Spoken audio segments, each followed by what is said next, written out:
What if we flipped the switch? What if we took an approach that seems almost counterintuitive? What if we put the cart before the horse? What if we intentionally threw conventional wisdom out of the way? What if we made up our own rules? Well, here goes.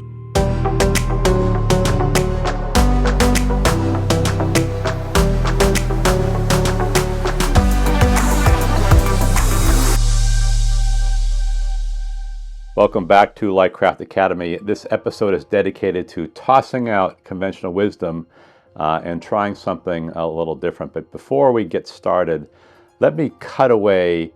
I feel like I should explain where I am and why I'm sitting in this beautiful home on Cape Cod. So let me head outside. It is a very, very breezy day on Cape Cod. I just wanted to show you, and I think this is really a testament to the versatility of a Jetset, that I can be anywhere, and I have the luxury of teaching and working in different places around the world. Every 2 or 3 months I'm on the road. But that I could take a green screen, a wrinkled portable green screen, set it up even in a small cottage, the cottage that I'm in for the next couple of weeks, and produce content. And you really can't tell, where you are, where you set the green screen.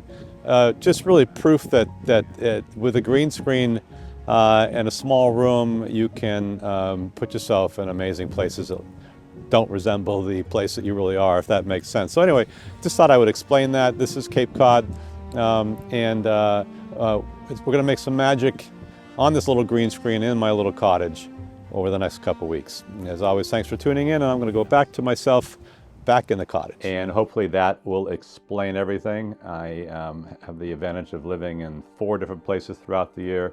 For a couple months, in bits and pieces, I get to spend some time on beautiful Cape Cod in October, which is a great time to visit the Cape. So what we tried to do, or what we did do, I think quite successfully, is rather than begin as you normally would do in film, with an environment, with a set, with a place, and then populate that set with furniture, props, and accessories, I've come about it backwards. I began with an image, with a picture of my real cottage, which looks nothing like the cottage that I'm sitting in. Began with a picture, took that picture, and that picture included the chair that I'm sitting in, the table, these are physical props, right, and the lamp. And I said, take that, use that as inspiration, and design a much bigger home than the home that the original picture was taken in, which was my little cottage.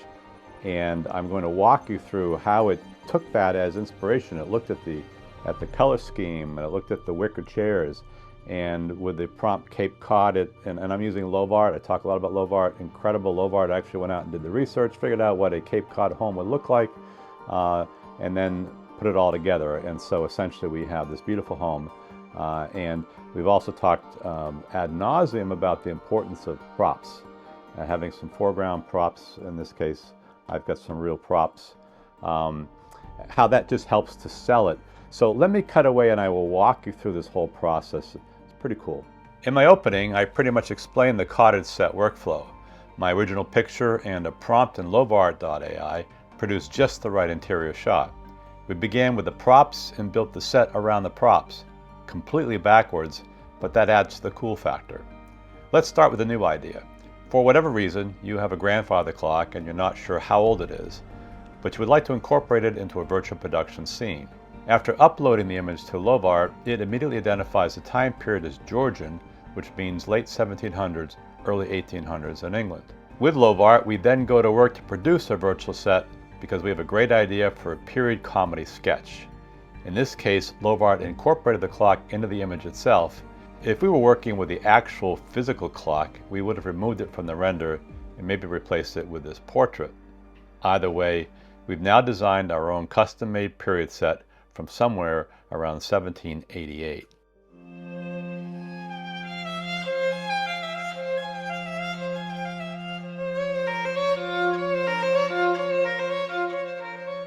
And we are back and talk about another challenge. If I can do a network style, NBC style weather report, in a little green screen, on a little green screen in a little cottage, then you can do it anywhere.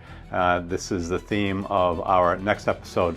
Looking at, I think probably blue screen, green screen is the most common use of chroma keying in the world of broadcast. Certainly weather reporting has been done using variations of this technology for years. There are some new ways now to generate pretty cool weather maps, and I want to walk you through that. Again, AI, by the day, it makes virtual production, jet set style virtual production, even more fun and more versatile. I know that I can tell you, in fact, where I am right now, I am down here on Cape Cod. This is just a little arm of Cape Cod. I'm in a little town called Brewster.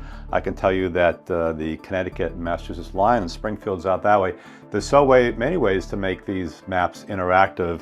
It's pretty cool, and I've taken it to a new level, lower high, by attempting to do this on a small green screen in a little cottage. But if you can do it there, you can do it in a classroom, you can do it anywhere, you can pop it up and do it in your garage. I am looking forward to the next episode. We'll focus on weather maps. Until then, goodbye from Cape Cod. See you in just a few days. Take care.